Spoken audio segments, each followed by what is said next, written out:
Hello, everyone, and welcome to the Golden Astrologer Podcast. This is Deb McBride, and I am recording this on Sunday, the 2nd of November, in the year 2025, in wonderful, lovely Escazú, Costa Rica. And lots going on this week, okay? But first, I want to remind everyone that I am having an event this week, and it is a Q&A, Ask Deb Anything, this Wednesday, the 5th of November, and it would be 7 p.m. Eastern Time and 6 p.m. my time now that we have daylight savings time finished. But it is only $25. You can come and have a lively conversation with me and other people that will be attending and ask me anything about astrology, astrocartography, energetics, meditation, quantum field, my Reiki that I do, my mentoring, my new vision system, or anything else that you can think of that's related to what I do, of course.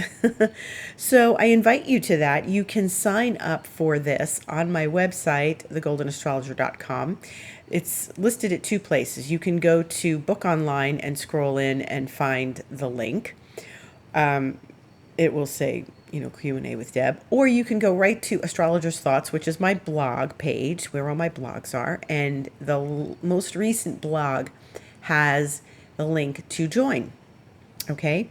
So if you have questions, if you've been thinking about things and you have some ideas you'd like to share, please join us. The other thing is I will be having a look at 2026, which is called The Rebellion of Fire and Air. And that's going to be Tuesday, December 2nd. And that is also available on my website in those same two places to join me for that event. We do an event every year to discuss the year ahead. So this is an important moment when we get to look at next year. And I'm sure everybody has lots of questions and is very curious about where things are going to be changing. And there's lots of changes next year. So join me, please, on Tuesday, December 2nd. In the meantime, we have a lot going on, so let's talk about what's going on. When I left you last week, I was saying that there was a lot going on between this Chiron, Venus, Jupiter T-square that was happening today, and I think it's very interesting. And I had said that there would be some sort of, ouch moment, and then something that came out of it, or something that was going to soothe it or whatever. And I certainly had that in my life.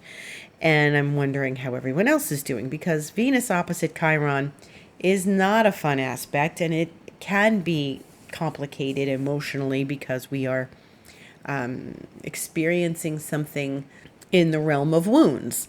And Chiron is the wounded healer. So we are possibly feeling wounded about something, or relive a wound from the past, or might be reminded of a wound, or are experiencing something that was, maybe a little difficult. And so for us here where I live, we had to say goodbye to a friend who's been living here on our property for 4 years and in Costa Rica for 5. He's from Brazil, and he was leaving. He resigned at his very big architecture job here, and he wanted to go back home to Brazil because his parents are getting older and he has a partner there. And so he's really needed to reconsider his life and take a big step and leave. And we were very sad about him leaving, because he was a very lovely part of our everyday life and family here where I live. And he really became part of that. And he was a great Brazilian cook. And so that was an ouch. And we were all teary. He was teary. I was teary. My friends were teary. Everybody was teary. But the lighter note of Jupiter came when he was being taken to the airport by another one of our friends who I haven't seen in a while. And she came here to pick him up. And I was so happy to see them. And we had a big hug because I hadn't seen her. And so she and I got to have lunch today and spend some time. And that was really great. So there was a silver lining to the gray cloud of losing our friend, who is going to stay on our family chat. But, I don't know when we can see him again. We are all invited to Brazil, so maybe that'll be a good thing to do. Anyway, so that's today. And so this week we've got a lot of action. And the first thing is that last week you may remember that I was talking about Mercury, and Mercury was going to pass through this phase, ending Scorpio into Sagittarius. That was going to touch all the outer planets, have a conversation with Uranus, and gonna come back and do this again 3 times because of its retrograde that starts a week from today, next Sunday. And what's happening is, Mars and Mercury were together at the end of Scorpio, and now Mars, which is a slower planet, is doing exactly what Mercury just did, leaving Scorpio, getting ready to push out of Scorpio and go into the same aspects with the outer planets as Mercury just did. Except Mars is punchier. Mercury is just information and conversation and networking, but Mars is punchier. So Mars tomorrow is going to make a trine to Neptune at 10:59 p.m. Eastern Time. And Mars is in Scorpio. It's going to be at the very end of Scorpio talking to Neptune in Pisces. Now, that can be a very nice aspect because it is a trine, but Mars and Neptune are traditionally a little bit tricky. So you want to be careful when you navigate this, because you can assert yourself in a way that is like open mouth, insert foot, or assert yourself in a way that offends someone without even realizing it, but also you want to understand what it means to come through the back door, because Mars and Neptune together can be a time when we have to assert ourselves in a very congenial way and make it look like we're not asserting ourselves at all. And that's what the Mars trine Neptune is. It's also good for creative activity, especially since they're both in water signs, inspiration, and you can use this energy to get juicy with your creativity. It's also a little romantic, a little sexy, because Mars is in Scorpio, and it's in its own sign, and Neptune is in its own sign as well. So this is actually really kind of pleasant. So I would use this energy for digging in and getting creative and using your skills and abilities, and it doesn't have to be at 10:59 p.m. tomorrow night. Remember, it's probably an aspect now, tomorrow, Tuesday, a little bit of Tuesday, because Tuesday Mars then starts to make other relationships. So the first thing is it trines Neptune. And then Mars is going to enter Sagittarius. And it is entering Sagittarius on Tuesday, the 4th, which is at 8:01 a.m. Eastern Time. And it's going into a fire sign. So it's leaving its own sign, but it's going into fire. And it likes fire. It's a fiery planet in a fiery sign. And Mars and Sag can be fun. So this is a nice, delightful slide from Scorpio into Sagittarius. However, Uranus is in Gemini, which is the opposite sign from Sagittarius, and Mars will oppose Uranus almost immediately. So this is, 8:01 a.m.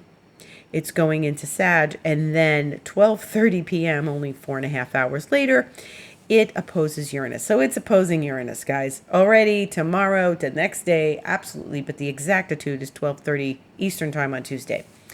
This is where you want to be careful. Because Mars and Uranus are accidents and slips and, accidents that happen in a second. You slip in your kitchen, you're slicing something up in the kitchen also. And kitchen's a great place for accidents to happen, You could be slit your finger. You can get anything from a little slice to then actual blood or anything like this when we are dealing with Mars, Uranus, okay? You can have a car accident, but that doesn't mean that this is how the energy is going to play out for each and every one of us. Of course not. Not everybody has those things happen, but this is my cautionary warning to let you know that this is happening and you need to be super careful and conscious of what you're doing, okay? So you need to be careful in the kitchen. Don't rush. Don't rush in your car. Christmas traffic is already starting. It's only the early part of November. It's already starting. Be very conscientious of your actions. Mars is action. And this is, I can run that light. I can make that green. Because Mars is in Sagittarius, which is super confident. And then Uranus steps in and goes, surprise, because that's what Uranus is, surprise. And so we want to be very aware to not overdo it, to not try to slide and make that green even though it's turning yellow, to not rush the green that's still red, to be very aware of how you are interacting with friends too, because that could be a hot argument in a second. It's like, how did this escalate? It's Mars Uranus. Uranus will surprise you. It will escalate in a second. And so accidents, arguments, these are the things we want to avoid. Go exercise, go for a brisk walk, jump on your trampoline, go to the gym, use up the energy, be productive and creative. Don't lose your temper. Stay out of the past. Don't have an argument about the past. Don't even talk to yourself about the past, okay? Keep clean. Keep your thoughts clean. This is hot energy. And Uranus is in Gemini, and that's words. And sometimes words can slip out, and we want to take them back, and we can't. So please be mindful, cautious, conscientious, aware of how you use this energy. You can have a breakthrough, and that's the energy we want right now. It's a breakthrough. And on that note of breakthroughs, I want to tell you that there's a configuration in the sky right now with Mars. Before it gets to Sag, it's in a very nice grand trine with Neptune and Jupiter. So Mars, Jupiter, Neptune are making a very nice water trine, which is easy, flowing, creative, passionate energy.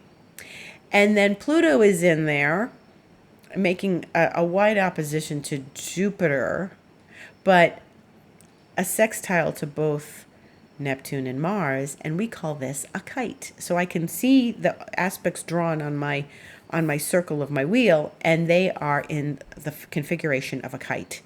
And this is powerful energy, but it's good for a breakthrough. So breakthrough energy is available to us now. Start edging towards that. What can you do that can create a breakthrough? You know, maybe it's a breakthrough in your creative process. Maybe it's a breakthrough in your energy. Maybe it's a breakthrough moment where you are working on something meditatively and you're breaking through. And maybe you're working through something at work and you have a breakthrough. Anywhere this can appear, and it depends on where these planets land in your chart. So, of course, if you want to find out more about that, you can book a session with me, goldenastrologer.com, book online. And the thing is that when we're dealing with breakthrough energy, you could break a glass too. Be careful, sweep it up, vacuum. But you want to have some sort of powerful breakthrough that supports you and encourages you in your creativity and in your life, not something where you're going to punch somebody because they really irritated you. Okay, and that's that energy as well. We're aiming for a breakthrough, not a breakdown, not a break up, and not a punch in the face. Okay? Okay, watch your words. Keep clean. The next thing is that Mars is going to continue to do what Mercury had done last week, and it's going to be making a nice conversation with Pluto exactly on Thursday, the 6th, at 10:11 a.m. And how lovely. Again, this is, I said Mars and Pluto were somewhat in sextile. Mars late Scorpio, Pluto early Aquarius, but this is now going to be an exact sextile on Thursday, and that helps, move things in a better direction. So I think these are positive aspects as long as we kind of keep our head and not go too fast. And if you've got a lot going on this week, there's a lot of energy going around this week astrologically. You could have projects. I've got lots of things going on myself. You could have projects where you need to step it up and you're in a little bit of a hurry or stress. Just stay mindful, okay? Mars Pluto can encourage a bit of transformation in an easy flow. So the planets are ripe for breakthrough. There is some breakthrough here going on that's very important. And we want to stay aware of it because it can really give you some new, fresh perspectives and ideas. We like this. So let's see where it takes us. Then Mars is going to finish its thing. It's going to keep moving in Sag, and that's good. And it will finish that cycle. It's not going to go retrograde like Mercury will, and so therefore it won't follow that same path of 3 times like Mercury does. So whatever you started last week, you're going to probably be working through during the retrograde and after up until mid-December. This is now Mars just an opportunity to sort of bust through some old patterns and keep moving past things that might be holding you back or what you feel are holding you back. So then Venus is going to leave her favorite sign of Libra on Thursday and enter Scorpio at 5:39 p.m. And so Venus is not at her favorite place in Scorpio. She's zesty and passionate, but she's also a little dark. And so this is where the dark goddess comes out this time of year, where we are in the place of, once again, as I mentioned last week, ancestors, and the place where the veil is thin between this world and the next. And I mentioned this on Instagram the other day as well, where you can indeed really feel connected to your ancestors right now and how they are maybe trying to contact you, or they're leaving little signs, breadcrumbs for you in your life. And it's important to pay attention to those things and the synchronicities that happen and any other little breadcrumbs that are being given to you by the cosmos and by sort of messages from the beyond, okay? Beyond the veil. So pay attention, tune in. There's lots going on right now astrologically, and this time of year when we're in Scorpio season, keep your ear to the ground, because we are able to hear things, words that are whispered to us from the ancestors, from our beloveds who have passed on. So, including ancestors we've never met. So, just stay tuned to that, listen carefully. And Venus, as dark goddess, is asking us to look at the shadow side of our relationships. Whatever is not clear to us, whatever tends to act through us without our conscious acknowledgement, whatever is in the subconscious realms, the recesses of our minds that tend to present a picture that perhaps we're not entirely wanting to see, or that we don't want presented to us in our lives. We want other types of pictures that are maybe prettier, but this is a good time to recognize your own shadow patterns in your relationships and work through them. And, Venus will be there for a little while before she goes into flirty, wild Sagittarius. So give yourself these weeks ahead to really connect with that other side of the relationships. And that's any relationship. That could be with your kids or any of your loved ones. Venus is the planet of love. But your money as well. Venus and Scorpio, that's money that you share with others, especially. So look at your shadow side of your financial situations. I know this is not exactly what everyone wants to do, but this is the useful energy. This is the practical side of Venus and Scorpio. It's better if you're being told a story by the world, by the universe, that, something's not right and you go look at it, than if you just ignore it and just say, no, I'm going to go get what I want, which is Venus is in a fixed sign at the end of the week. So work with this energy. There are ways of doing it that you will come out unscathed and wiser. Okay.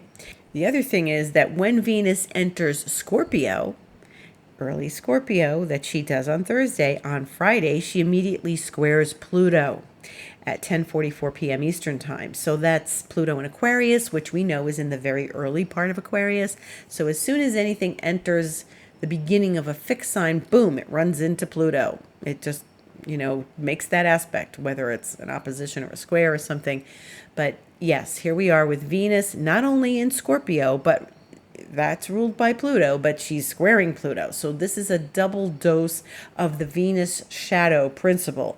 And we really want to pay attention to that. And, triangles in our relationships, that's something very powerful that can happen with Venus-Pluto energy, especially when it's in a challenge like that. So you want to be aware of it, and how this sort of plays out in your life, and if it indeed plays out in your relationships or financially, or how it actually works. So watch for that. Other big stuff that's happening Friday is that Uranus, that I was just saying is in Gemini, and that's going to get an opposition from Mars earlier in the week.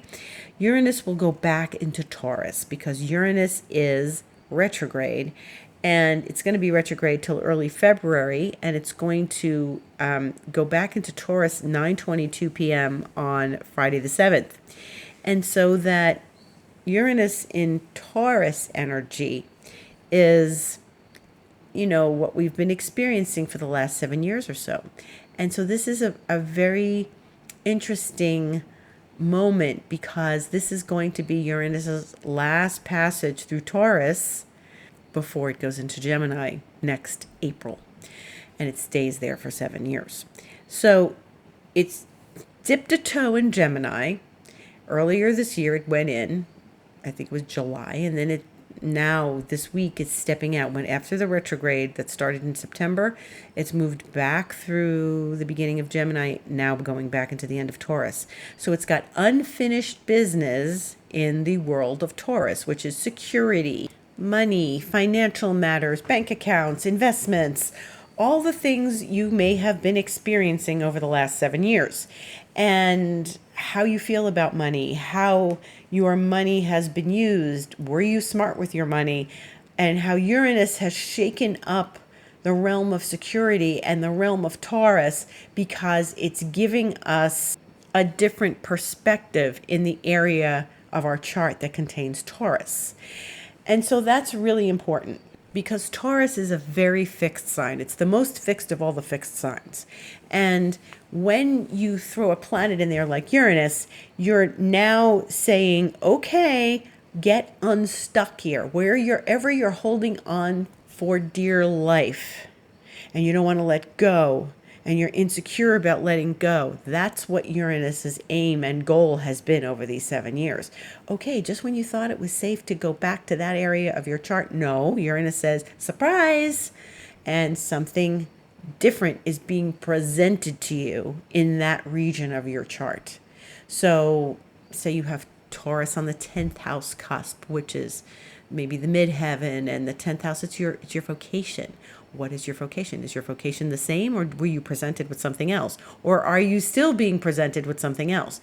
This is the nature of Uranus's energy. It just provides a different perspective. It causes us to be innovative, a little more creative, and have to let go of something that maybe was secure for us and perhaps a little too comfortable for us. Taurus loves comfort. It's all about the comfort food, the comfort in the house, the comfort in one's life. And so when you might have been a little too comfortable with the way things were, Uranus came in and said, you can't be comfortable anymore. And so it's time to get out of your, cobwebs and shake it up and do something a little different. And so when Uranus moves through the end of Taurus from now, this Friday, to the end of April, then we have all these, and this is quite a bit of months, that's 4 months in the new year, November, December, that's 6 months, 5 months. I think it's like 5.5 months. This is almost half a year. And so we've got quite a while before Uranus finally finishes Taurus and goes into Gemini, where we're going to have all sorts of ideas, right? So that's an important thing, an important perspective to have. Gain some distance from where you've been holding on so tight and allow yourself to experience something else and get a little more innovative about things, okay? Because that's what Uranus loves, just taking risks, being innovative, trying different stuff. And even if you tried different things and it's not really sticking, keep going. We've got more months until that big idea starts to happen when Uranus goes into Gemini and our brains are flooded with information. And then Sunday, as I said, Mercury goes retrograde. So Mercury will retrograde in Sagittarius, and it's about 6 degrees of Sagittarius, and then it will eventually go back into Scorpio. So this is important to pay attention to, because if you have planets at early Sag or planets affected by early Sag, they will be triggered as you experience Mercury sort of stationing there, stopping in the sky at 6 degrees of Sagittarius, and then moving back into the early part of Sagittarius, then back into Scorpio. It will go direct on the 29th of November. So it's 20 days. that it will be retrograde, which is, like I said last week, a good amount of time, not too much, not like 23 days, 24 days, as sometimes Mercury retrograde is. But we have to do our Mercury retrograde homework and step back into looking at where we've been these last weeks, what's occurred for us, and what we need to reevaluate, reconsider, review, rewind, reread, and reconnect with. Okay? Last year, Mercury went retrograde in Sagittarius also, but it was later in the year. It was, in December, late November, December. And what it did was it hovered, went all the way back to about 6 or 8 degrees, and then went forward again. So it's picking up where it kind of left off last year, except it's going to be earlier in Sagittarius that all of this happened. So I think it was like 13 or 15 Sag. It went retrograde and then went a bit backwards and then came back over that spot again. So it hovered all of December.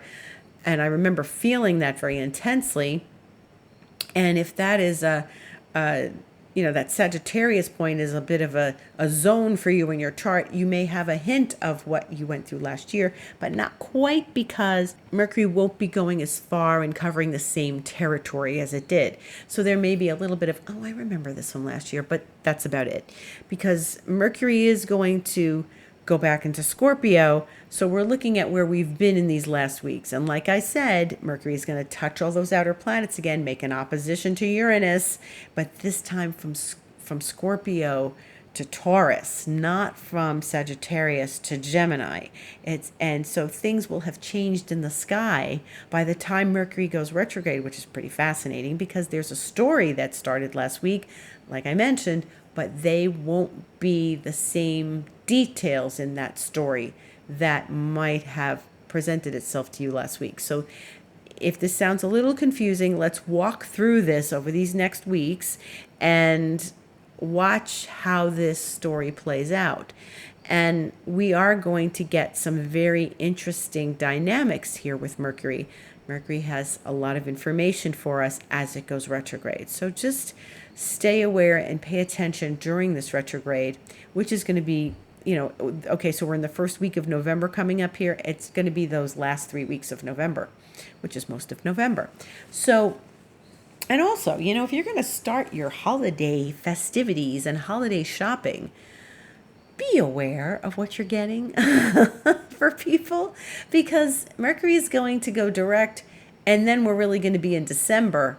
And you might want to wait until December, unless you shop this week, because it's not a good, you might buy something under Mercury retrograde and think, oh, I already have this. Or somebody else gave me this. Or I've got 3 of these this year, or I just bought myself this. Because that's what Mercury retrograde does. So if you buy something as a gift this year for someone during the Mercury retrograde, you may have to take it back. So just be aware of what you're doing, and unless you're positive that they don't have it. Just be aware of what you're doing and how you're working with things. And again, mind your thoughts. Pay attention. Stay aware. Don't open your mouth and regret later what you said. So just be mindful and keep your mouth quiet in these days, if that's what is the necessary step and course of action. And just be aware of words, and try not to gossip, because Mercury can be a gossip and it might get you in trouble. Okay, so you want to be careful with that. Jupiter is going to go retrograde on the 11th, which is the Tuesday after this. So it's not this week, but the early part of next week. We'll talk about that more on next week's broadcast.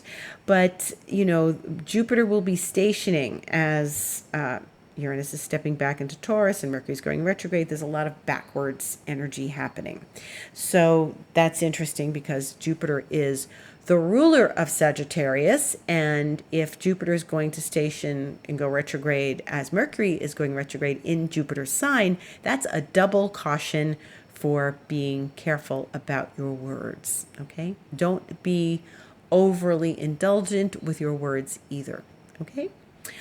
And if you are interested in joining me in my Q&A this week, so you can connect with me, you can write to me if you just want me to directly send you the link, info@thegoldenastrologer.com, deb@debmcbride.com. You can also DM me on Instagram, The Golden Astrologer. You can book yourself into the Q&A or the year ahead look on for 2026 and back when we have it in December. And you can go to my website, thegoldenastrologer.com, and click book online, and you will find all the choices of booking the 2 classes, taking time to have an astrology session with me, looking at the year ahead for yourself. Very important as we move into 2026. Astrology makes a great gift certificate. I have gift certificate offerings on my website. You can find them if you click book online. I also have card readings available, tarot, alchemy, and archetype readings. You can book a Reiki session with me. Wonderful 5D Reiki that will enlighten you and clear out old obstacles and clear up your energy.